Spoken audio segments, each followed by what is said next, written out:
All right. Good evening, everyone. My name is Kevin, and I am with the People's Forum and the Popular Education Project. This is the webinar discussion around building working class internationalism, introduction to the International People's Assembly, and the Week of Anti-Imperialist Struggle.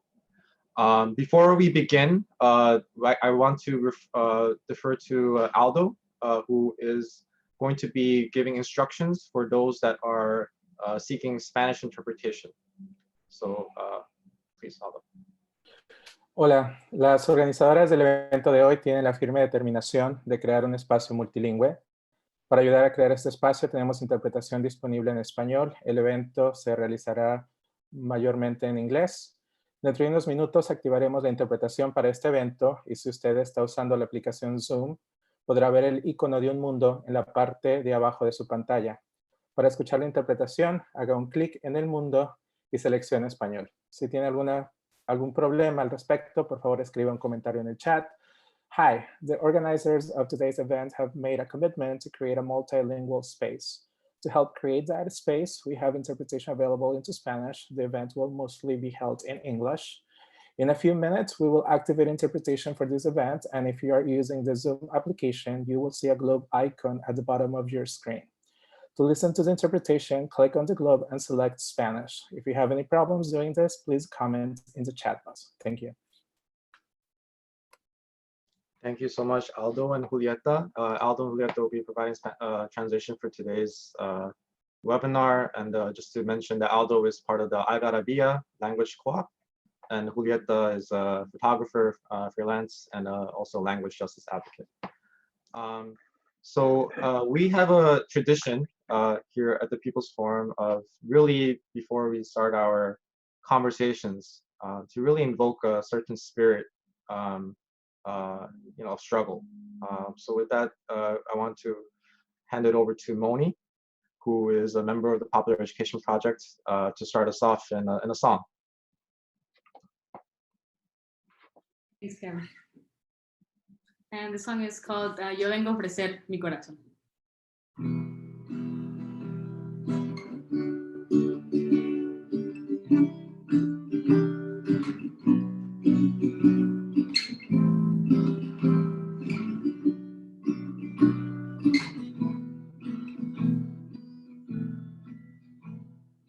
¿Quién dijo que todo está perdido?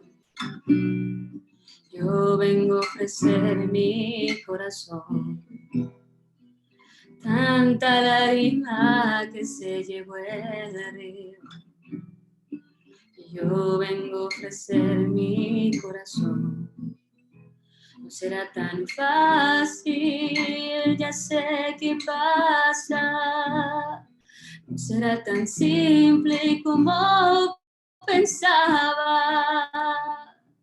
Como abrir el pecho y sacar el alma. Una cuchillada del amor. Luna de los pobres siempre abierta. Yo vengo a ofrecer mi corazón. Como un documento inalterable. Yo vengo a ofrecer mi corazón. Mire las puntas de un mismo lazo. Y mire tranquilo, mire despacio. Y daré todo y me darás algo. Algo que me alivie un poco más. Cuando no haya nadie cerca de él, yo vengo a ofrecer mi corazón. Cuando los satélites no alcancen, yo vengo a ofrecer mi corazón. Y hablo de la vida, hablo de la nada, hablo de cambiar nuestra casa, de cambiarla por cambiar nomás. ¿Quién dijo que todo está perdido? Yo vengo a ofrecer mi corazón. ¿Quién dijo que todo está perdido? Yo vengo a ofrecer mi corazón.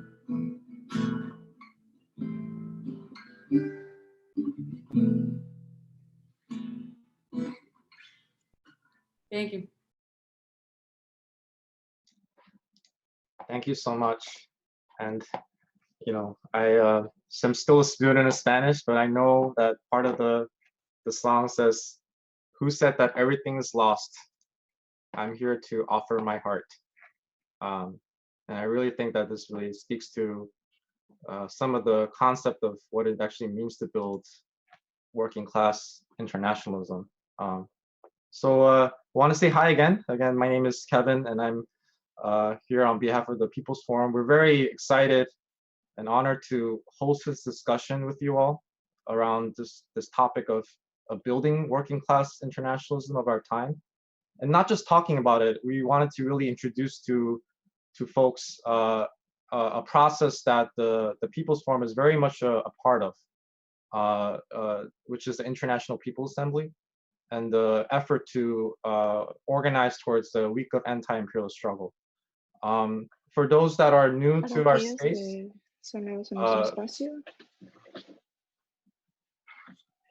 for those that are new to our space, the People's Forum is a working class space in New York City. We host educational and cultural events by and for the working class.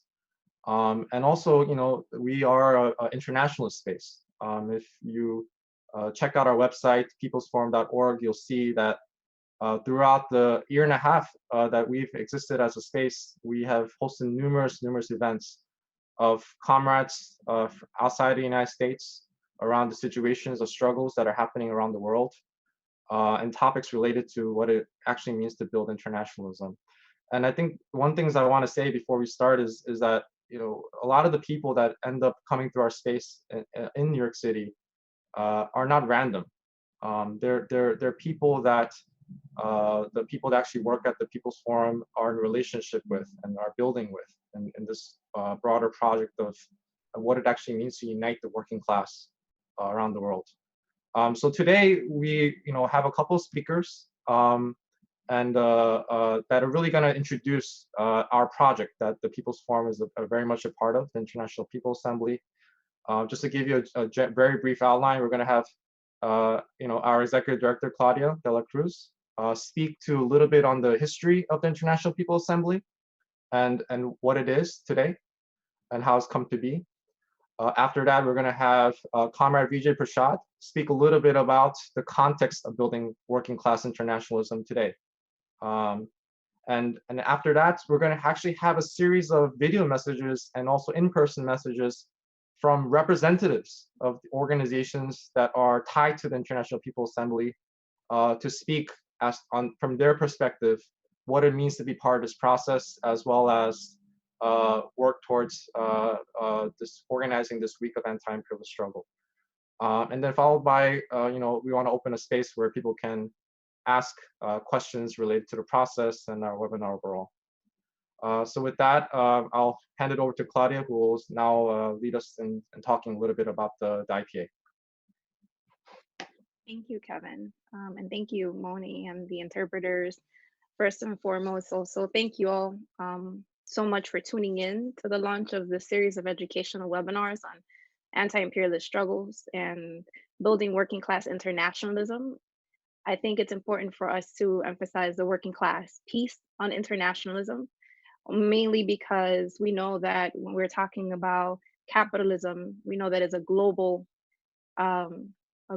process that is impacting everyone, particularly those that are part of the working class, and they too have their own international process. And so saying working class internationalism is kind of nailing and putting a name to what we are trying to build. I also want to thank the folks at TPF, the collective that's working to build this space, and the North American region of the International People's Assembly for their commitment in building working class internationalism in the United States from the grassroots. As we all know, we are living uncertain times. The global health crisis has laid bare the deficiencies and beastly nature of imperialism worldwide. I know that Vijay will touch more on what our current moment is, so I won't go too much into it. I'd rather hear him talk about it. But I do want to say that it is important for us to be moved, inspired, and actively engaged in the struggles being waged by the working class across the world, struggles that were there previous to COVID-19 and are now being intensified and are growing. And we must learn from the active solidarity of our Cuban comrades, which has been there since the beginning, since the conception of the revolution, the resilience of the Venezuelan people, the people in Iran, and others who are currently under the deadly sanctions of the US government. And of course, in the US, we must take stock and learn from the recent worker strikes, the way in which people are rising in our communities, demanding the most basic human rights now more loudly than ever. And we cannot lose this moment. We need to make the necessary connections that will help us move towards building the world in which our people live in dignity and in control, in complete control of our destiny and control of the means of production, away from the logic of capitalism. This moment offers to us the opportunity to build unity across historic lines of division, across different sectors in front of struggles of working class, and also across borders. I think it's important, it's crucial in this moment in human history to understand that this is a matter of life and death. And we must think and act beyond our immediate locations as we work to build working class internationalism. On that note, I'll go into what I was asked to do, and I'll share a few words on the International People's Assembly, which is an effort to build unity and working class internationalism through coordinated global actions. We understand taking positions of solidarity is important, and believe that working class internationalism goes beyond taking positions. It actually challenges us and demands that we take action against our common class enemy, which is the US empire. The International People's Assembly, the process that has laid the ground on our building this educational series, is a process that is rooted on historical traditions of working class internationalism. It is a continuation of processes committed to the development of international network of organizations, social movements, and leftist parties that collaborate in concrete ways through common actions against imperialism, capitalism, patriarchy, and racism, and towards building an equal, just, and fraternal society for the workers of the world.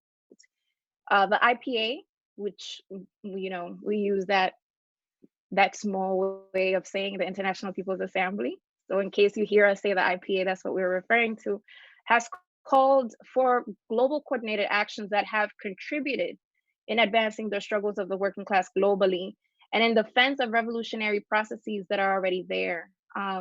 So one example of it is that in February 2019, the IPA convened an international solidarity assembly in Caracas, Venezuela, in support of the Bolivarian Revolution. And it was meant to denounce the vicious attacks from the US and stand in solidarity with the Venezuelan people in opposition to threats of military invasion.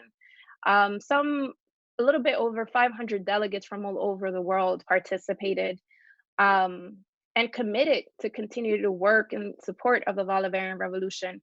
Following that convening, there was a call for a global day of action in March 2019, and organizations and movements all over the world were connected on that day in support of the Bolivarian Revolution and against imperialist actions. Numerous of actions were held in the United States. There were several rallies throughout the country. We have also taken up campaigns for the freedom of political prisoners, including former Brazilian President Lula, and online campaigns around sanctions. All all the calls for the advancement of our class, the freedom, the liberation of our territories have been taken up by this process of the International People's Assembly. And I continue to say process because it is not an event, is not a space of great minds to meet and build declarations, although they are amazing minds that meet there and build declarations. But it's much more of making commitments to come back and build internationalism from the roots, from the bases, and continue to denounce and act actively against what we know is our common class enemy, which is the US state, the US empire. Lyanne will talk some more on the most recent call from the IPA, a global anti-imperialist week of struggle, later on. And just to close the few minutes that I have, I want to emphasize the enormous importance and responsibility that we have as people of consciousness living in the United States. I know that folks are logging on from different places, but I'm saying this primarily to the different social movements, organizations that are logging on. We need to understand and center our work on internationalist values and take up building working class internationalism as part of a strategy to end the capitalist imperialist domination in which we live. Ultimately, it is the US imperialist state that is killing working class people in the United States and around the world. And so we must struggle together and build the unity that will lead us to win. The clarity and the questioning of the state is key in this process, because we, again, might take positions, and positions are needed, but actions are even more needed in this moment. This moment is a moment that will determine a lot of what our future is. And so it's in our hands to be on the right side of history. Thank you so much.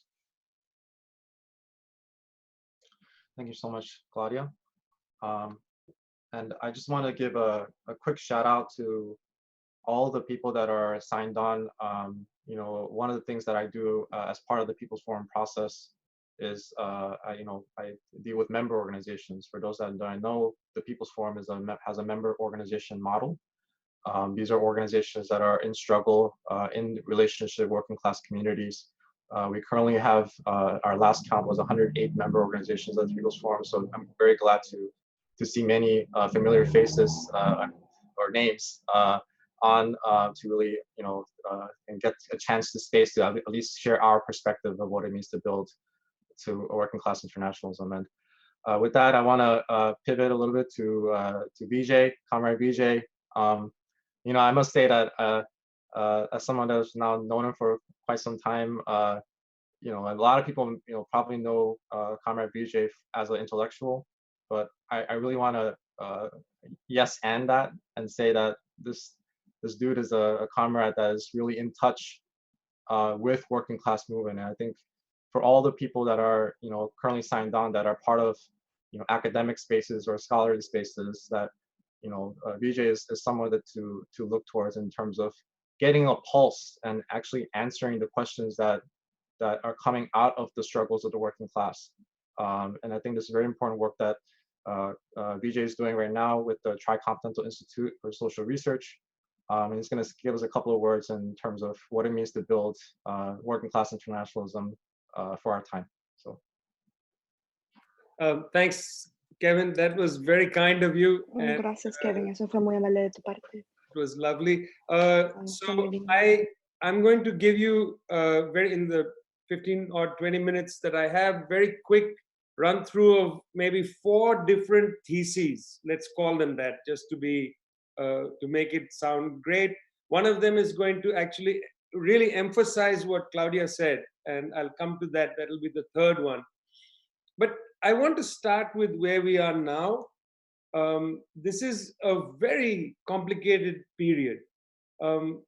Tomorrow, the Institute Tricontinental will put out the 20th newsletter from 2020, and it's about hunger. And what we have seen from reliable United Nations data is that, billion, maybe 2 billion, maybe 2.7 billion, depending on how you calculate it, perhaps 2.7 billion people on the planet are struggling with hunger. In the United States, before COVID-19, 11% of US residents used food banks. Now it's up to 41%. The issue of hunger is a serious problem. The issue of permanent unemployment is a serious problem.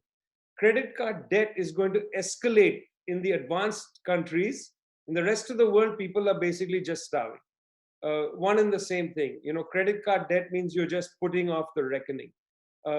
This is a very serious collapse of the bourgeois order, particularly in the bourgeois societies. And I don't have time to go into what's happening in the socialistic world. We can talk about that later. But in the bourgeois order, whether it's in the United States, in Europe, India, Brazil, etc., there's a complete collapse. This collapse that's happened is basically is emerged out of a long-term crisis of capitalism, a long-term crisis, which has ended up with the ruling classes in these societies allowing for what we consider the neoliberal capture of the state, where the state has basically become, a hollow shell. Key aspects of state institution action, providing healthcare, education, ending hunger, key aspects of any democratic state, they're off the table. I mean, in a sense, democratic states are supposed to respond to the needs of the people. That's an illusion now. It's completely an illusion. The problem is the crisis is real. Subjectively, the strength of the key classes is extraordinarily weak.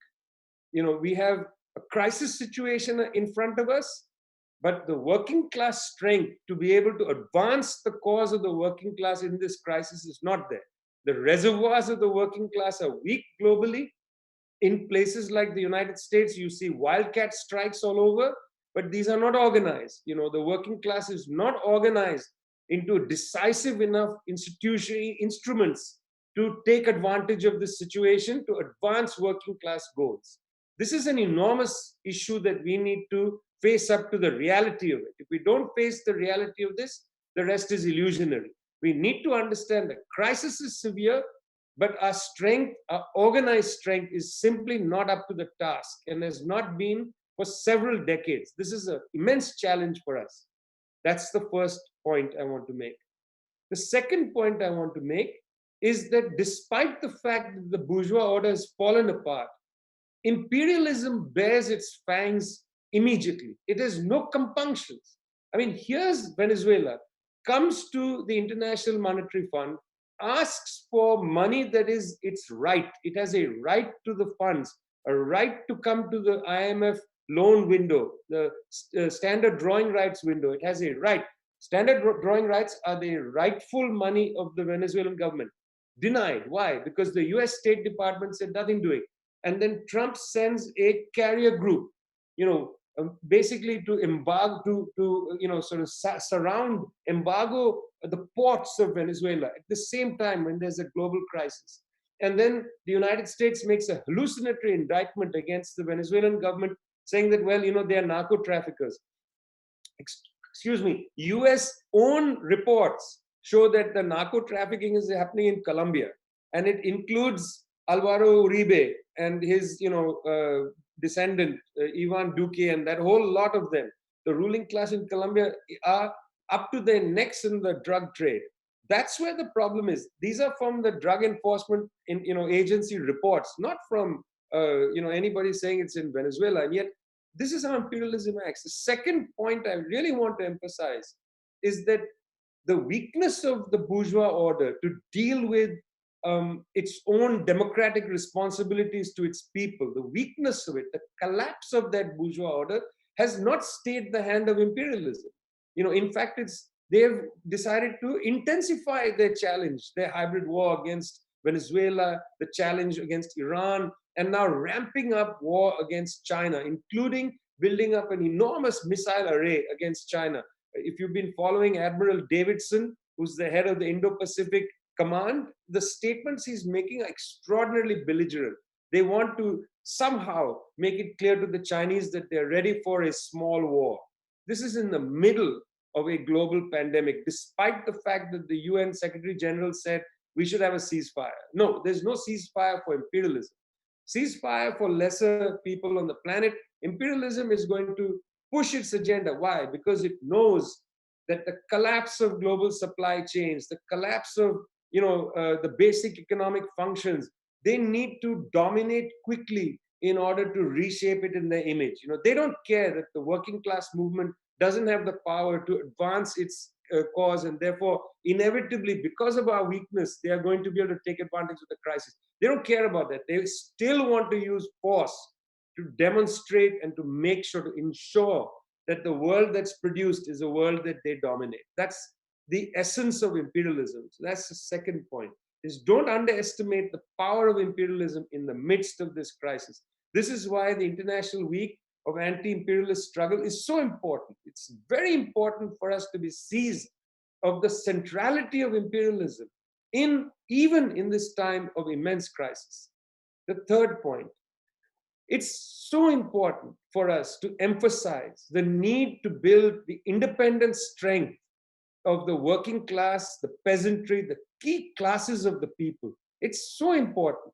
You see, the moment you go into a civilization and cry fascism, there's a temptation to say everybody unite around the reasonable bourgeois elements to fight against fascism. So we are supposed to deliver our working class organizations to the service of the liberal bourgeoisie against the fascists. It always happens. They yell fascism and say, go run behind the liberal bourgeoisie because they will protect you from the fascist threat. In fact, in many respects, the question of whether you go one way or the other is not the issue. I'm not saying, this is not a coded way of saying, forget Biden, Trump. I'm not talking about Biden and Trump. I'm talking about the immense responsibility we have to build the independent strength of the working class. When we talk about working class internationalism, unless the working class is organized, internationalism is just a mere ephemeral concept. It's just words that you throw around there. They sound good, but they need to have a concrete character. What is working class internationalism? It's the internationalism, firstly, of organizations that operate internationally, so that trade unions in a country like the United States refuse to take an anti-China position today. That's an internationalist consciousness. Secondly, that a trade union organization in a country like the United States makes alliances with trade unions in other parts of the world, not to overthrow their government. During the Cold War, we used to say it's not the AFL-CIO, it's the AFL-CIA, because there's so much involved in coup d'etats, whether it's in Guyana, overthrowing Chetty Jagan's government or whatever. The AFL-CIO involved itself in coups abroad.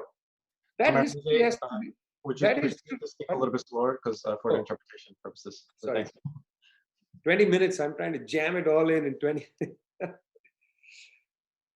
So the third point, which is very important, is the point of building independent working class strength. That's the key point. And when I just want to repeat this point about working class internationalism, the first aspect of working class internationalism is that trade union organizations should immunize themselves against jingoism, xenophobia, and so on. Rosa Luxemburg had the best line on this. She, riffing off the Communist Manifesto, in the Communist Manifesto, it says, workers of the world unite, you have nothing to lose but your chains. Luxemburg, during World War I, said, workers of the world unite in times of peace. In times of war, they are to slit each other's throats. That's a mind-blowing criticism of the way in which class organizations fail to have an internationalist consciousness. The first aspect of working class internationalism is within your own society to build working class organizations that are steeled against xenophobia, jingoism, racism, patriarchy, etc. That education, that understanding has to be key to building working class organizations. But as important is to build international links with groups elsewhere. It's very important, very significant thing. If you don't have the links with other places, it in fact impacts the ability to inform your own class about the importance of a working class consciousness. When you have the understanding of what's happening elsewhere, it's very important. So working class internationalism has to have an aspect of consciousness and an aspect of praxis, an aspect of connections in other places, doing solidarity work with other people and so on. This is a key element of the International People's Assembly. And this brings us to the next point, which is praxis. I mean, it's not enough, as Claudia said, and this is where I'm just amplifying your point, because I think your point is very well made, but I still want to amplify it, okay? I'm not, I just think it needs to be said a million times, Claudia, and I think you said it very well, but I'm just saying it again. The issue of praxis is important, okay, you put it in a very blunt and direct and good way. I like that. Declarations are not enough. You got to do something. You have to roll up your sleeves and get to work. It's true. The element of praxis is key here, and solidarity is key. But again, what do these things mean if they are not to remain empty words? There's a very important aspect, and I'm going to stay with Venezuela here, and partly because Venezuela is the most contentious issue in particularly the North Atlantic left, particularly the North Atlantic left, because the North Atlantic left has an attitude towards politics, which I describe as shopping. There's a sort of commodity aspect to it. I like this. I like Chavez. I don't like Maduro. I like Pepsi. I don't like Coke. I mean, that attitude is not a class perspective. It's a perspective about individuals. Somehow you found Comandante Chavez appealing in some way, and you don't find President Maduro. I don't understand why, but that's your opinion, and based on that opinion, you then have a political judgment. You say, I don't like him, and therefore let's allow for regime change. Seems to me that's the direction in which this goes. We have to change it. It's a very contentious issue, the issue of Venezuela. Firstly, people don't seem to have a good understanding of what the situation in Venezuela is all about. I mean, partly it's perhaps for lack of, the ability of us to get our views out on what we think is happening in Venezuela. Partly there's just an overwhelming propaganda machine that operates at incredible speed to delegitimize the government. And this is part of, in fact, what we analyze as the hybrid war, information warfare and so on, the diplomatic warfare and such like. There's an enormous attack on that government. So, people sitting in the North Atlantic states, whether it's in Northern Europe or it's in, United States, and even worse in Canada, don't believe that the Canadians are better. They're actually worse in many respects here, because 60% of the world's mining companies are based in Canada, and these mining companies have enormous interests and investments, particularly in various things that Venezuela has, not just oil, but other minerals that Venezuela has. Very interesting. Barrick Gold is very excited to return. Chavez threw this huge Canadian company out of Venezuela, very interested to return. Anyway, the point I'm trying to make is that when you come to understand praxis, praxis is the hard steel of struggle. Praxis is not where you get to be the good person always. You have to make decisions in politics. You have to stand in solidarity with the class. In times that you will find that you are in solidarity with, countries or governments that you don't like. You may not like the government in Iran. It's a theocratic government. I'm a communist. I'm not keen on theocracy. On the other hand, I'm fully in solidarity with the Iranian people against a war against Iran. I'm fully in solidarity, even if it means that I say that, we will stand with the government of Iran against an armed attack a criminal armed attack by the United States government. It doesn't matter that I have serious differences with that government. It doesn't matter at all, because this is the class struggle. The class struggle is not a tea party. It's a very ugly, brutal, cold steel kind of arena. You're dealing with an enemy that is uninterested in your, high-mindedness. In earlier period, the left used to talk about their morality and our morality.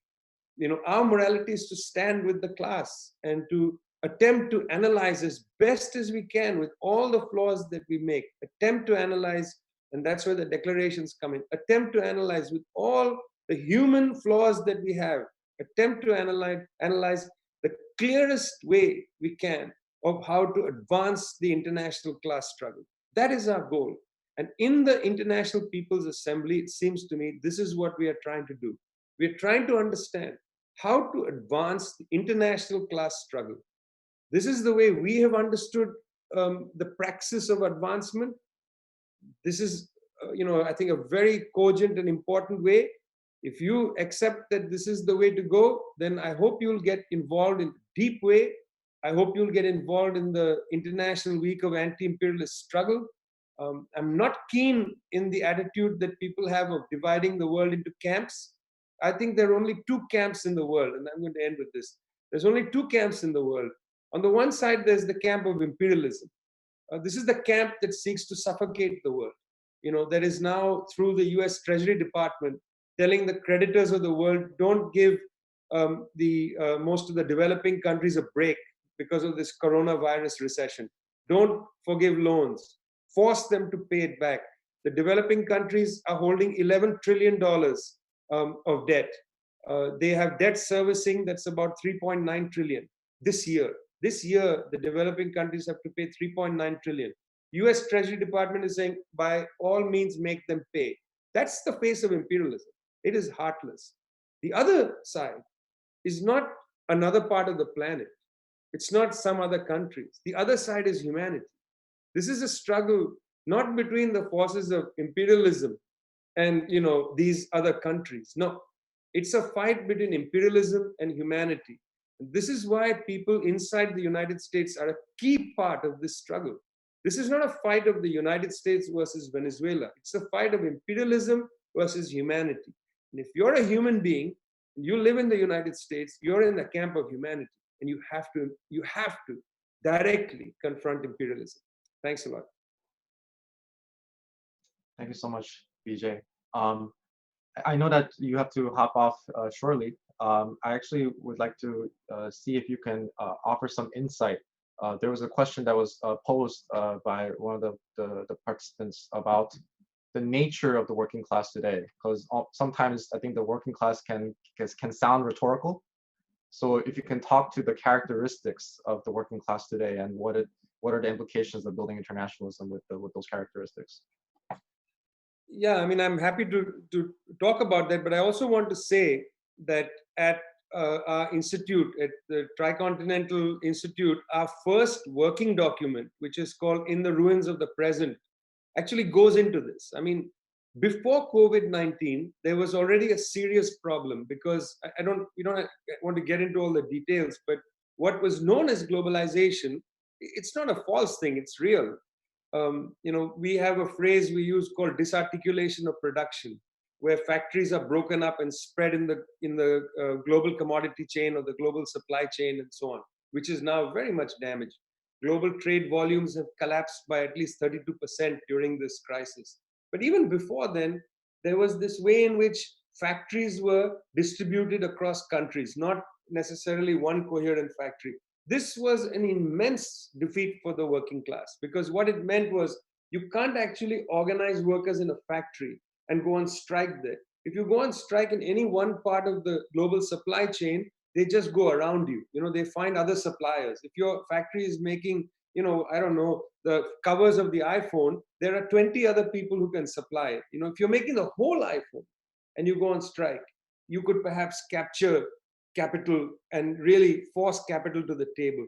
But by disarticulating the workforce, by increasing productivity, making more of the population surplus, capital has been able to actually take almost what looks like a permanent advantage against labor. And to rebuild the sources of power are difficult. In the United States, I think a key area for organizing is logistics. It's very important to organize dock workers, and they are in some parts of the country very, very radical, to organize, courier drivers. There was a very famous UPS strike in the United States in the 1990s, I believe. Very famous strike. UPS drivers, sorting areas where goods are sorted, very important. There are some key sites nodes where the supply chain is very vulnerable. And in a place like the United States, these wildcat strikes by Amazon workers, it's a key area. But you have to move from wildcat strikes to organized strikes. There's a big difference between wildcatting and organized strike. So in that sense, there's immense opportunities, to put the squeeze on capital. But it has to be done strategically. And unfortunately, the US labor movement about 15 years ago decided to put its money, considerable money, into electing Democrats rather than building the independent strength of the working class. And I think that was a 20-year waste. The American left, just if I can give some advice, needs to create a long-term project, a 20-year project, a 30-year project. The way the bourgeoisie traps you from creating your own project, the project of the American left, is every 2 years or 4 years, they say, who are you voting for? And that splits the left into 100 pieces and people bicker with each other. And then the project, the long-term project of building independent working class strength is ruined. And that should not continue forever. That's a trap. Thank you. And I think that it really speaks to the need within the United States, as going back to the term that you used, the independent strength of the working class. And understanding that how we're all objectively linked by the system of capitalism, in both terms of the production process and also some of the things that the U.S. state is doing to advance the agenda of imperialism. So thank you so much, Vijay, for your comments, and hopefully you can stay on as much as you can to hear some of the other sections of the webinar. But I would like to now transition over. Our next session is, of course, as we introduce the International People's Assembly, we want to also introduce some of the faces that are part of the process. The International People's Assembly, at least the North American chapter of the International People's Assembly, we're very, very rooted in this idea about building the internationalism of the working class. So to us, internationalism is simply not a position, but it's about how are we able to move the working class within the North America region, but particularly here in the United States, to take these positions, but not just take these positions, but to take action. And I think that the people that we're going to be showing now a series of video messages from leaders that are tied to the North America chapter of the International People's Assembly, as well as some in-person messages that are on with us today to share a little bit about their organization and why they're part of the International People's Assembly. So I think Leanne can share the screen and we can get started.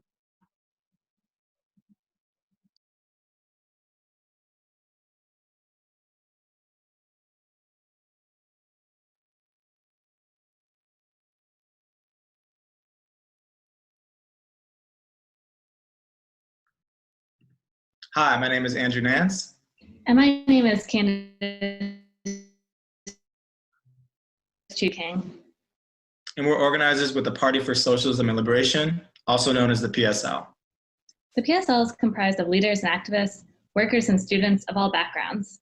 Organized in branches across the country, our organization brings together a new generation of revolutionaries, alongside veterans of the people's movements with decades of experience. The PSL is deeply involved in a wide range of struggles, from local battles over affordable housing and racist police brutality, to the fight for a higher minimum wage and union rights, to the global issues of imperialist war and environmental destruction. Our mission is to link the everyday struggles of the oppressed and exploited people to the fight for a new world. We decided to join the International People's Assembly and the call for Anti-Imperialist Week of Struggle because imperialism is rooted in capitalism. And capitalism feeds on the degradation of our planet and the violent oppression of workers. The increasing spread of capitalism and its misery across the globe has driven the need to coordinate and organize the working class at a level that rivals our enemy. The workers of the world vastly outnumber the imperialists. When we unite, Building internationalism for the working class today means actively uniting the people's struggles around the globe and raising consciousness amongst our class here at home about why it's critical to unite with our brothers and sisters abroad against our common enemy, the capitalist class. The International People's Assembly in the week of anti-imperialist struggle is a process which allows mass movements and organizations to build political relationships and coordinate their activities on a global scale. We unite with workers around the world because we know that Amazon warehouse workers in Detroit won't be free until cobalt miners in the Congo are free, until the Venezuelan and Cuban people are free from the stranglehold of sanctions. When we fight against imperialist war, we are not just fighting for peace or ending violence, but we are fighting to end the exploitation of all workers by bosses. When we build working class internationalism, we are not just building solidarity, but we are building a path to a life of prosperity and dignity for all workers of the world. My name is Elizabeth Blaney, and I am with Unión de Vecinos, the East Side chapter of the LA Tenants Union. We are located in Boyle Heights, which is on the east side part of Los Angeles in California. My name is Leonardo. I'm also a member of the East Side Local of the Los Angeles Tenants Union. Unión de Vecinos, we have been around since 1996, 24 years. We've been organizing on the east side of Los Angeles and in other parts of Los Angeles. We were founded in response to the demolition of public housing, and since then have been forming neighborhood committees and building committees, working on issues as identified by our community members, which are primarily low-income immigrants from countries in the global south. We're joining the International People's Assembly Week Against Imperialism because we believe that it's important to unite our causes with the causes of the global working class, because that is the true way to actually get liberation for our causes, for our people, and in the capitalist regime.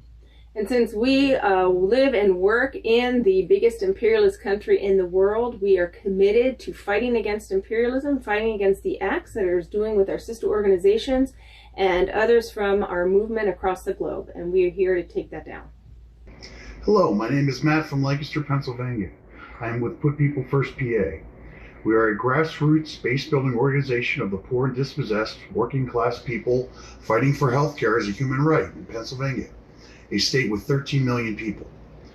We're a membership organization made up of mostly of people who know from life experience that poor and working class people need to unite to have our voice heard. No one else is going to do it for us. We're building county by county all across Pennsylvania. We're urban and rural. We're multicultural. We're politically independent. Seego, I am Janina Gajigiosta Gorman, an HRC coordinator for Altoona, PA for Put People First Pennsylvania. Put People First decided to join the International People's Assembly and Anti-Imperialist Week of Struggle because the U.S. state is attacking the poor and dispossessed in this country and is also attacking the poor and dispossessed around the world. As an indigenous woman of the Haudenosaunee, Mohawk, and Seneca nations, we have to be united with the working class around the world. Right now, the Navajo nations have the highest per capita infection rate, but they're being sent body bags instead of medical supplies. Simultaneously, the Sioux tribe has had to fight the state for COVID checkpoints or face state-imposed consequences. This is the same U.S. state, hand in hand with private corporations, that condones the closing of hospitals in poor neighborhoods throughout the U.S. and imposes sanctions to block medical supplies in other countries. If we want to win, we have to be united. Hi, my name is Karim Sari Ahmed. I'm a member of Put People First Pennsylvania. I'm part of their campaign team, and I'm also a healthcare worker. I work in internal medicine in New York City. Put People First is involved in this process because the process of struggling for healthcare is a part of a global struggle, and that means we have to consider the war economy and we have to struggle against imperialism. MLK talked about the cruel manipulation of poor people, and I see that play out every day working in a hospital in New York City in our profit-driven healthcare system. Put People First is a part of the International People's Assembly because we're committed to learning from the struggles of poor people around the world, and we're committed to sharing our lessons too. Great. We're going to continue on the messages, in-person messages now. First up, Catalina with the University of Portland. Thank you, everyone. Hi, my name is Catalina. I'm with the University of the Poor. And the University of the Poor is both a political education and leadership development process, as well as a network of leaders across different fronts of struggle. Some of the leaders that are part of the University of the Poor come from the fronts of struggle, such as immigration, the fight for healthcare, for access to healthcare, for housing, and much more. In the University of the Poor, we understand that one, if united and organized, our class can be an unstoppable force. We also know that there are a lot of challenges to get our class to be organized, one of them being the divide and conquer politics that we face. And that one way to fight this divide and conquer politics and unite our class is to identify, educate, and unite leaders across all different sectors of the struggle and bring them together to fight for one struggle, which is the struggle for the working class.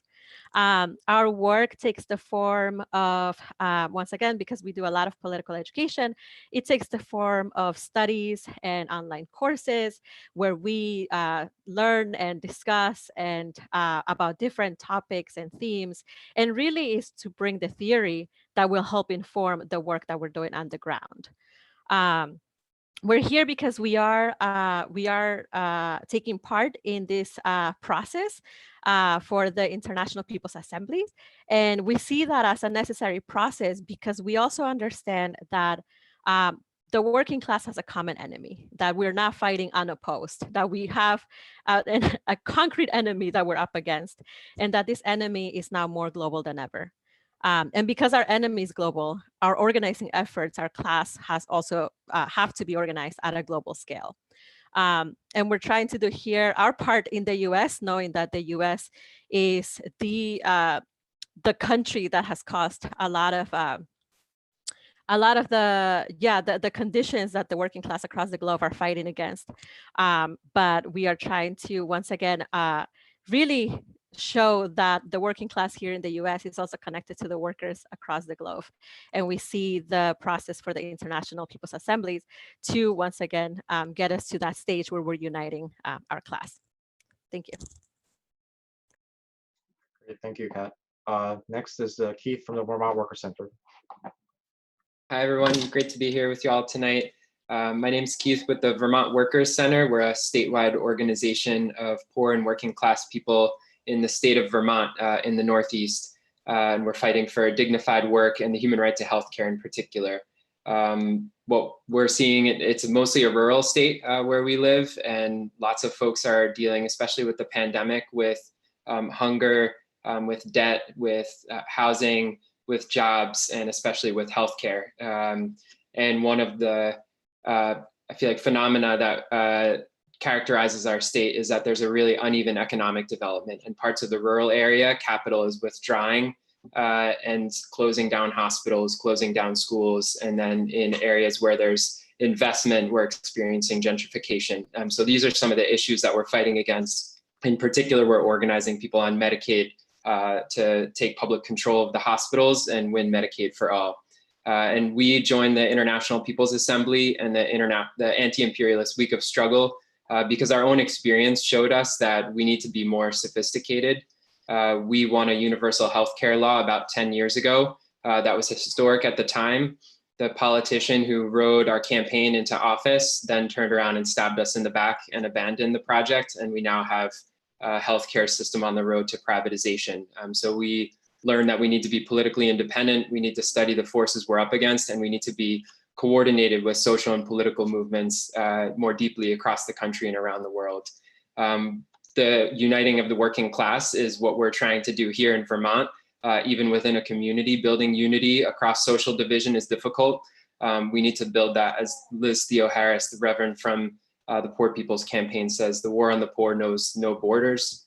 We need to build that unity internationally across borders and understand that the same government that's cutting food stamps and Medicaid for folks in our communities is imposing sanctions to prevent food and medicine from getting to Cuba and Iran and Venezuela, and is acting to overthrow governments in Bolivia and Honduras, and has a long history of doing so. So we have a common enemy.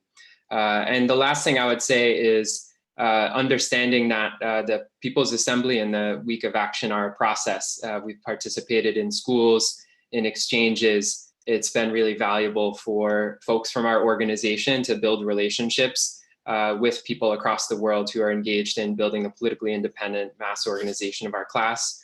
The platform represents the issues that we're facing in our communities, and the Week of Action is a concrete project that lets us work together with comrades from around the world. So we think it's a big task organizing here. It's in our interest to build an anti-imperialist and internationalist movement for organizing our class in the US, and we're taking deep inspiration from this process. Honored to be with you all. Thank you so much, Keith. And then next we have Carlos and Rosemary from the Border Agriculture Workers. Buenas tardes, compañeras y compañeros. We are honored to be part of this International People's Assembly because we understand that no single struggle can defeat this powerful enemy that we have in front of us. The economic system that, these days have brought us another crisis of humanity, another human crisis.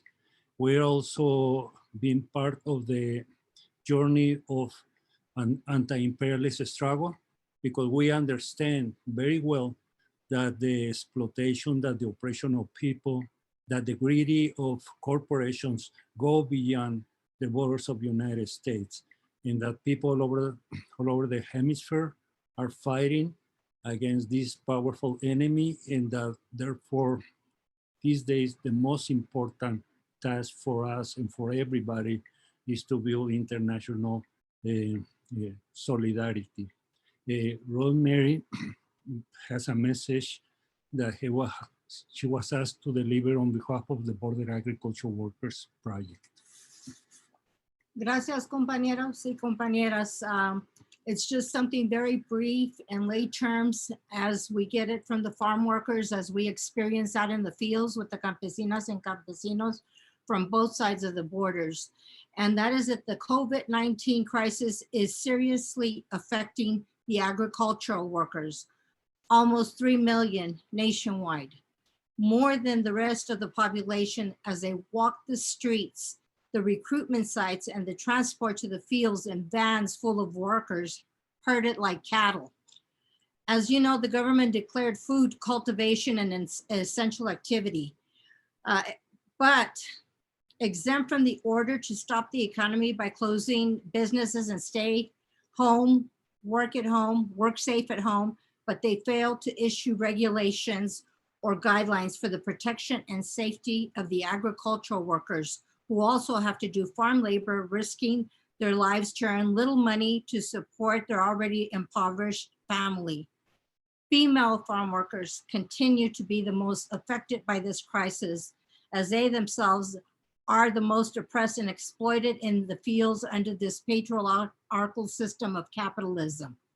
In addition, these farm workers and immigrant communities were excluded from the federal government's economic stimulus program to alleviate the severe economic situation, although they are more vulnerable to the pandemic contagion to getting ill and dying.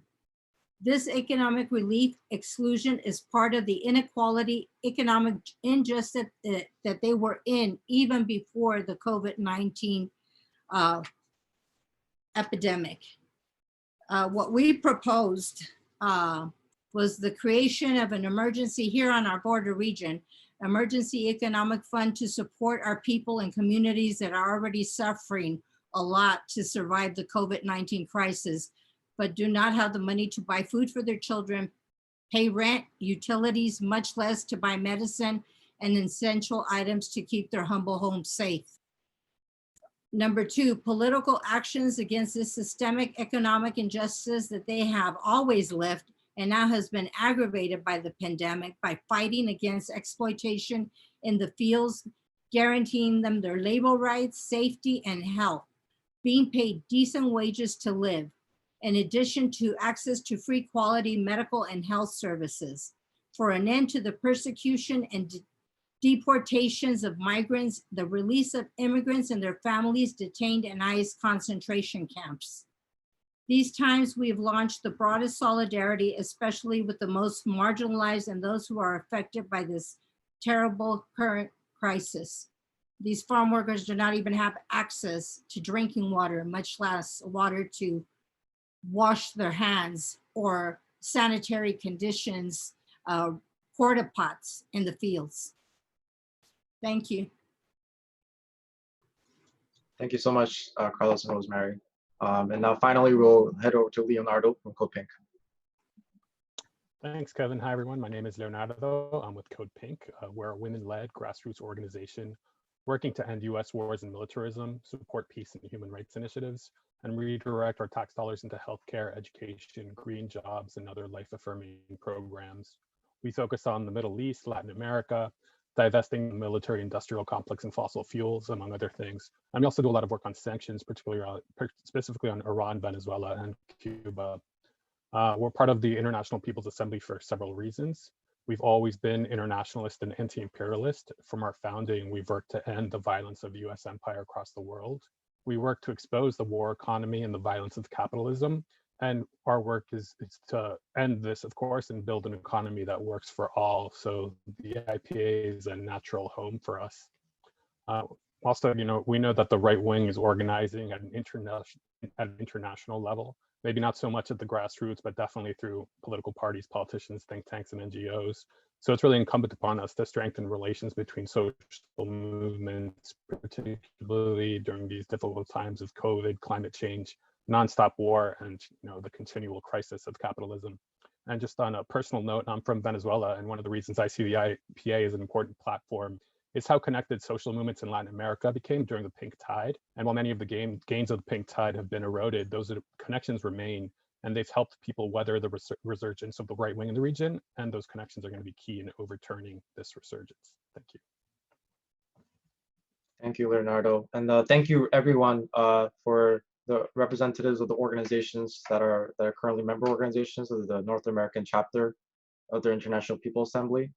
And we want to be humble and say that this is a process, and that we have identified key organizations, key sections of the working class that are represented here in the United States, but not all of them are represented, and that we are looking for, through the introduction, this webinar, make a call for action and a call to be in relationship with one another. And I think that's one of the most important aspects about this process. Is not that we're looking for people to adopt our position per se, but let's work together. Let's actually coordinate with one another. Let's get to know each other.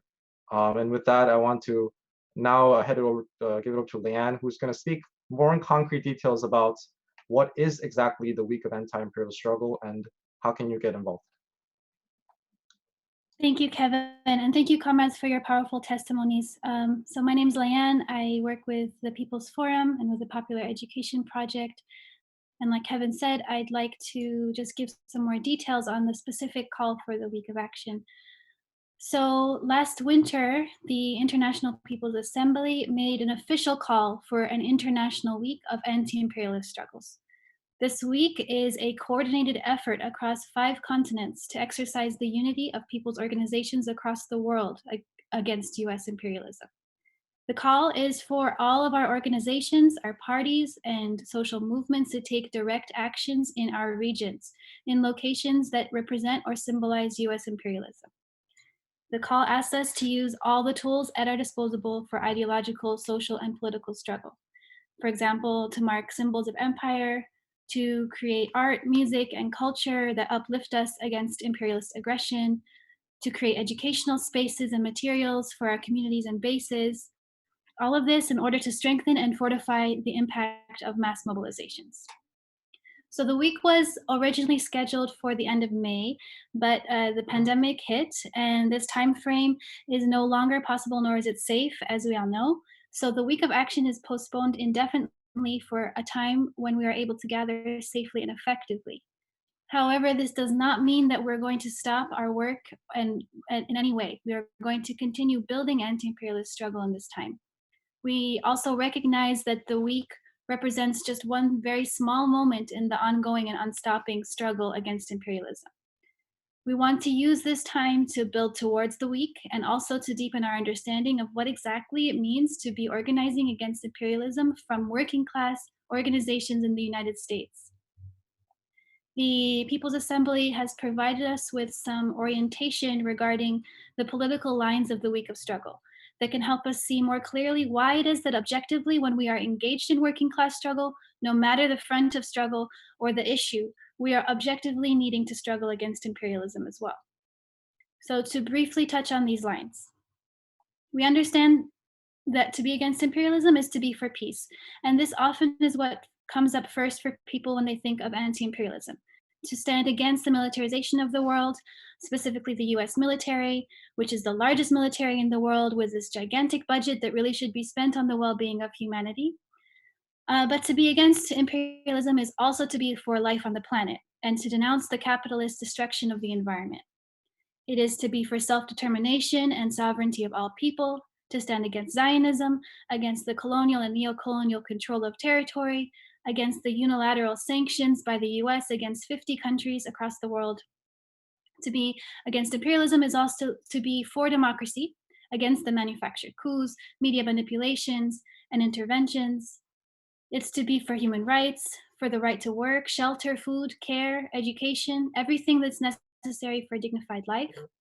It's to be for the rights of refugees and migrant workers and against xenophobia and detention of migrants.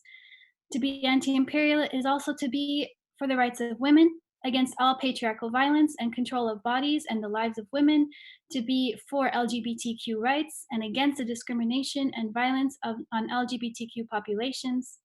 All of our struggles in these areas are objectively anti-imperialist, and so we need to exercise unity. This is the purpose of the week, to help us exercise our unity against the US imperialism and to exercise our working class internationalism. The People's Forum is playing a role in hosting and convening efforts along these lines, along with the organizations in the North American region of the IPA. The series that we are launching this evening, it will mark a public political education space for us to deepen our engagement with the political lines I just mentioned and discussed, and to broaden and fortify our internationalist vision of the world. So please do stay engaged with us. These will occur every 2 weeks, and we will keep you posted via email, social media, etc. And we welcome your suggestions, ideas, and questions. Organizations in the North American chapter of the IPA are also engaging in this time in virtual mobilizations, in educational efforts, and the like, as we contribute to strengthening the anti-imperialist struggle within the United States, and in preparation for larger coordinated actions. So you may be a member of an organization that is already in coordination and part of the North American chapter. This time is the time to be creative, ask questions. How can coordinated efforts like these strengthen the front of struggle that you are a part of? And how can your organization strengthen the anti-imperialist movement and promote an internationalist spirit at the base level? We will continue to be in conversation and to build spaces like these in hopes that we can contribute to answering some of these questions collectively and to raise more questions that we can answer collectively. If your organization is not connected to the International People's Assembly, please make sure to follow Anti-Imperialist Struggle on Instagram, on Facebook. There's also a website. It's antiimperialistweek.org. We'll share all of this information in the chat, whether you're on Zoom or YouTube. I'm sure also all of you have received many emails from me, so you have my email, you can reach out to me. We have many tools and ideas that we want to share, and we want to have conversations with you. We want to know your thoughts, your experiences, your suggestions. We want to build as broadly and as widely as we can towards a strong proletarian internationalist movement from the heart of empire. As Vijay and Claudia have emphasized, but can't be emphasized enough, it is urgent and of grave significance that we fight from empire. Not only is it true that all revolutionary moments and movements in the history of this country have been internationalist and need to be internationalist, it's also essential that we understand that it is our responsibility to our communities and to the international working class to fight alongside our brothers and sisters across the world against the destructive and violent imperialist monster that has been oppressing humanity for far too long. Thank you all for your time and for joining us today. And please make sure to stay tuned and engage as we build this series and to contribute to the process of an anti-imperialist movement in the US with the comrades all around the world. Thanks, everyone. Thank you so much, Leanne. And I did want to, refer back again to some of our social media handles and websites. So I think we posted some on the chat. But if you look at our website, www.antiimperialistweek.org, as well as our social media handles, Anti-Imperialist Struggle. And you'll see that we have created a platform where there are going to be regular updates of events that are happening across the world, as well as call to actions. One of the things that we're very much mobilized around is the issue of sanctions and the fact that the U.S. state is the greatest perpetrator of economic sanction, and that to be a form of warfare, and that's something that we here at the North America International People's Assembly chapter are very committed to raising the consciousness of, but not just building the consciousness of. We're really committed, and I hope that the representatives that have spoken about their process, their communities that they represent, really speaks to the nature of this process. That we're not simply interested in gathering up all of the self-proclaimed internationalists and anti-imperialists. That we're really looking for people that are rooted in struggle here in the United States, and have the aspiration and the willingness to connect with working class struggles around the world. And I think that's the process that we're committed to. And all of the people that are part of the International People's Assembly around the world, again, I must emphasize this is a global process. There are many mass formations and movements, people's organizations and movements that are connected to this process, from Latin America to the Maghreb region, which is North Africa, Africa as a continent in general, Asia, that have committed to really uniting the folks that they're connected to, and that our value as the platform is in that how well we connect, are able to build the consciousness of our people around the position of working class internationalism. So with that said, we wanted to just open up a brief moment for people to ask questions about what we've presented so far. Again, we're being very humble, and we see ourselves as still a beginning process, even though the process in itself was several years in the making. It's not new in the sense of efforts historically to build the internationalism of the working class. So we're very grounded in that process. But we're still figuring things out. There are many elements that we're trying to still discuss and clarify. But we want to create a space where people that are newly introduced to this process to be able to ask questions about where we stand on things and how we think about things. So if there are any questions, please you could use the Q&A function, or you could also type it in the chat.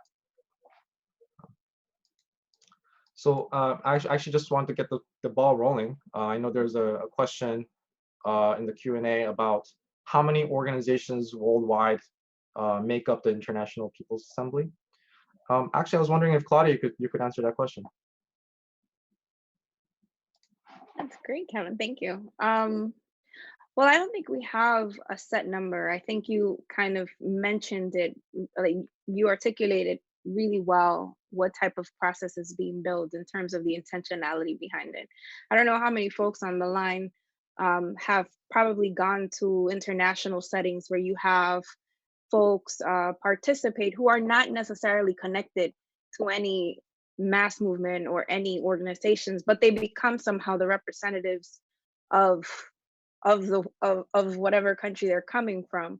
And so that's something that we definitely don't want to have it be the case. We want to be able to articulate and have folks make bridges amongst organizations and movements. And so,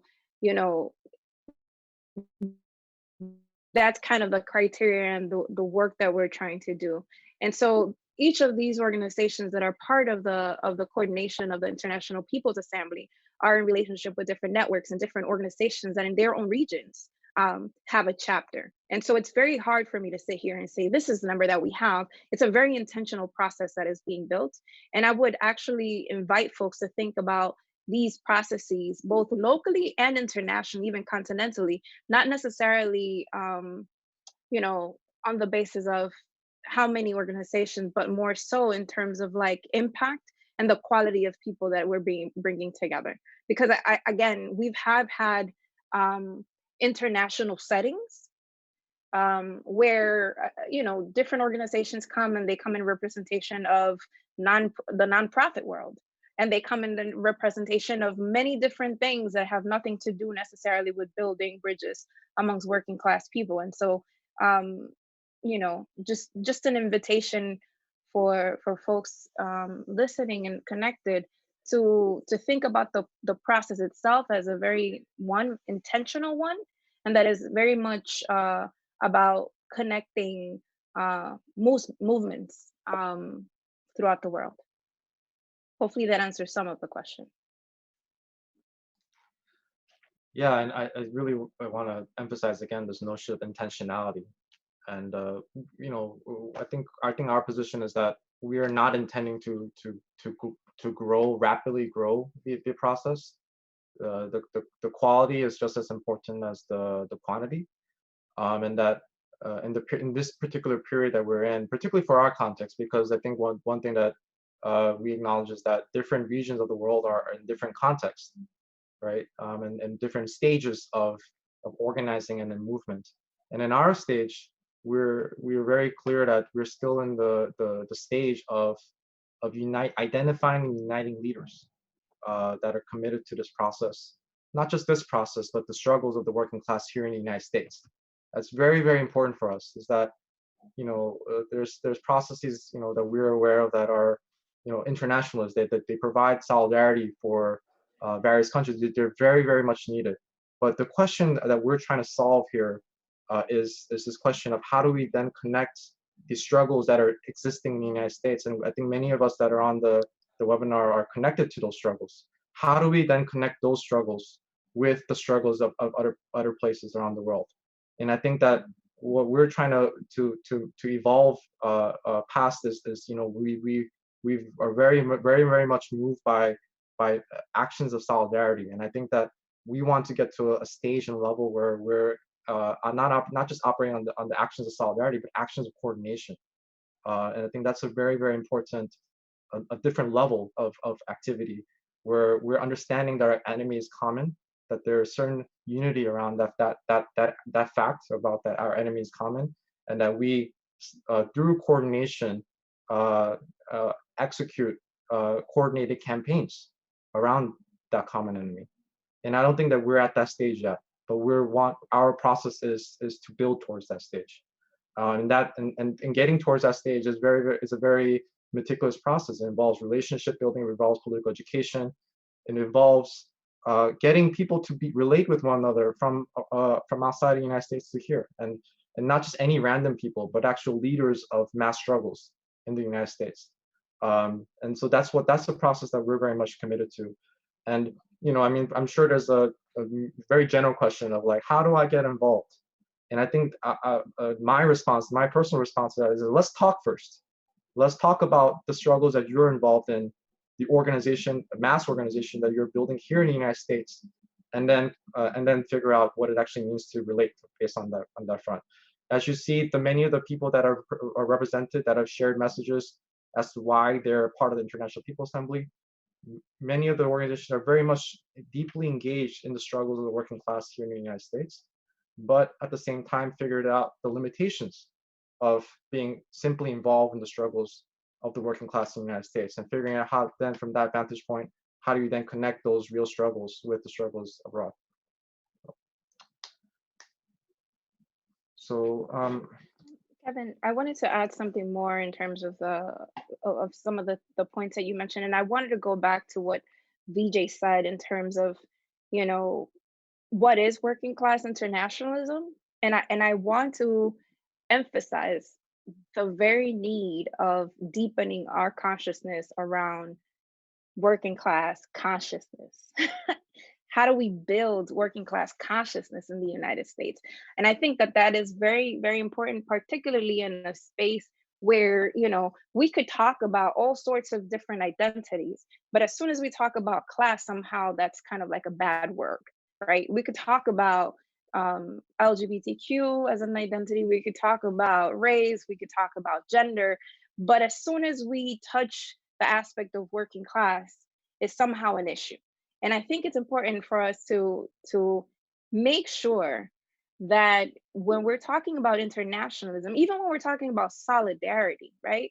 What does it mean to build working class solidarity in the United States across different sectors and fronts of struggle, right? Where I'm not only focused on the front of struggle that I'm a part of, as if it's somehow divorced or compartmentalized from everything else. And so if we're talking about working class internationalism, we have a comrade from PEP, Stephanie Weatherby, who actually voiced this in a meeting. She said, you know, we're talking about working class internationalism, we should talk about working class consciousness as a prerequisite. Like, and that's our task to build in the United States. I mean, if we think about the freedom fighters that we all uphold so high when we talk about Martin Luther King, Malcolm X, you know, a lot of the political prisoners that are in the cages in the United States, a lot of them are there, and a lot of our freedom fighters are underground today because they dared to talk about the question of class, because they hit on the aspect of the economy. And so if we aren't able to build from our basis that working class consciousness, you know, we're failing to advance the struggles of the poor and dispossessed, not only nationally but also globally. And so, you know, I think that's key when we're talking about working class internationalism. The other aspect that I wanted to bring up in terms of like the intentionality and how we're thinking about building this process, you know, it's precisely how do we build in our regions before we even go into an international scene, right? Again, because a lot of organizations, like, and I will reemphasize, a lot of the international spaces that we as folks coming from the United States, from the heart of the empire, a lot of the times we go into these spaces and we, you know, we get vamped up, we get all rallied up, we make connections, we come back, and somehow, you know, it's lost in history. Like it's impacted us individually, or it has impacted us in a moment in history. And then what happens with that impact? What happens with that spark? You know, when I visited Cuba, or when I visited Venezuela, or when I visited another country and met other folks, and we don't want this process to be that. You know, a lot of people mention political tourism, right? Like we don't want this to be that. And so in order for us not to have that be that, we need to be able to build deep relationships. We need to build some sort of conceptual unity around what we mean when we're talking about working class consciousness. There was a really good question around, you know, who do we consider the working class to be? That's a huge question for revolutionaries all around the world. Considering like deindustrialization, considering, you know, the ways in which people are attempting to survive and make a living, you know, and the dispossessed of the world, right? Like the homelessness. Do we consider the homeless to be part of the working class? I would say yes, but there might be other folks that say no. So we need to be able to reach some sort of conceptual and unity in the space of the International People's Assembly. It's been years of struggle, of discussion, of analysis, trying to be able to reach that conceptual unity. And it's not easy. It's not easy. And that's the praxis that Vijay was talking about, that, you know, we won't compromise our integrity, we won't compromise our politics, but we do need to negotiate certain things that are non-antagonistic, that could be around how we go about building this, right? Because everybody has a different vision on how we're going to do it. And so it's really, really difficult to build unity, but we have to struggle for that unity, and we need to start doing it in the spaces that we occupy. Great, thank you, Claudia.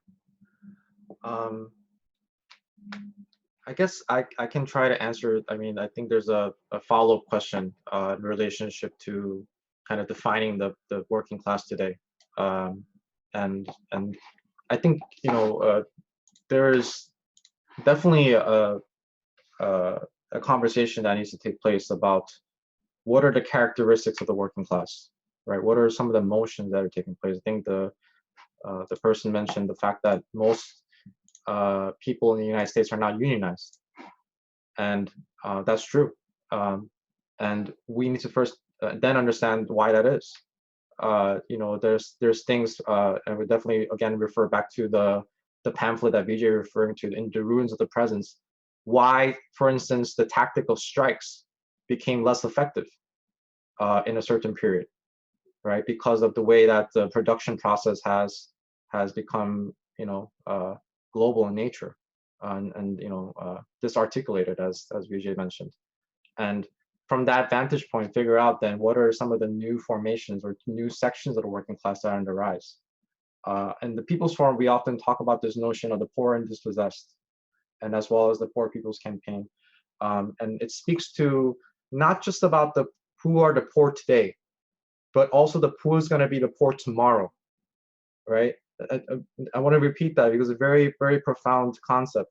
Not just about who are the poor today, but who is going to be the poor tomorrow. And that has an understanding of economics, that is understanding of politics and the motions of society. And I think that's something that we're very much rooted around. We know, a lot of us know that there are many struggles that are percolating because of the current situation that we're in. And I think our task is to be in relationship with those struggles that are in the rise. And that's going to come in many forms, not just going to come in labor struggles, in the form of labor struggles, but community struggles, struggles that are just about survival. And that's the kind of struggles that we want to relate to, and we want to elevate the conscious of through this process of the International People's Assembly. And you know, so that's really what, you know, we're hoping that this process can be. And I think that we, you know, I think we want to close up this section. You know, I know that there are many people that are on this webinar that we actually know already, and you know, we definitely. My message to you all is that let's talk. I know that some of you are newly introduced, some of you are familiar, but didn't get much of an opportunity to understand what it really is about. And I hope that this introductory webinar serves at least as the starting point.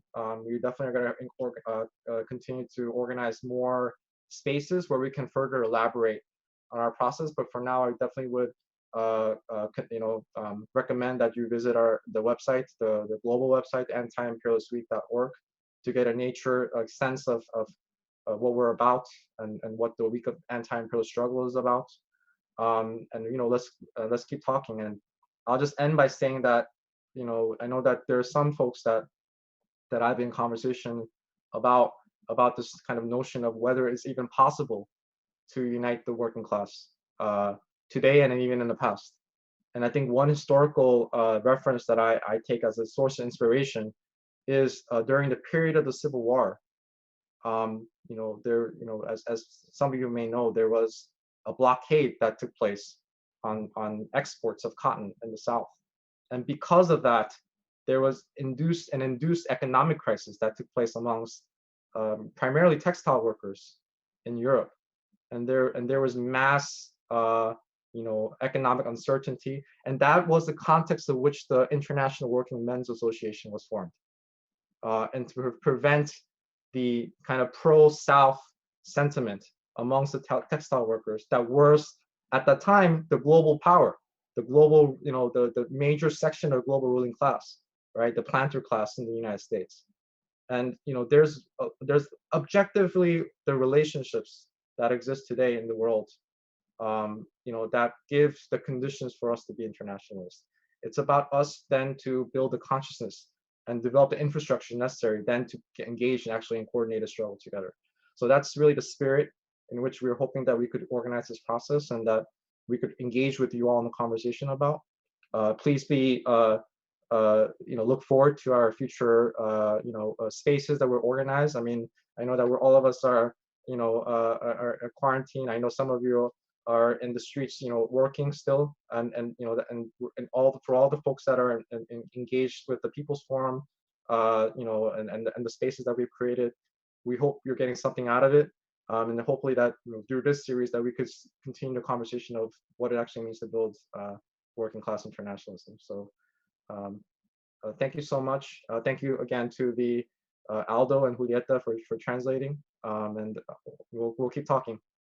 Thank you so much.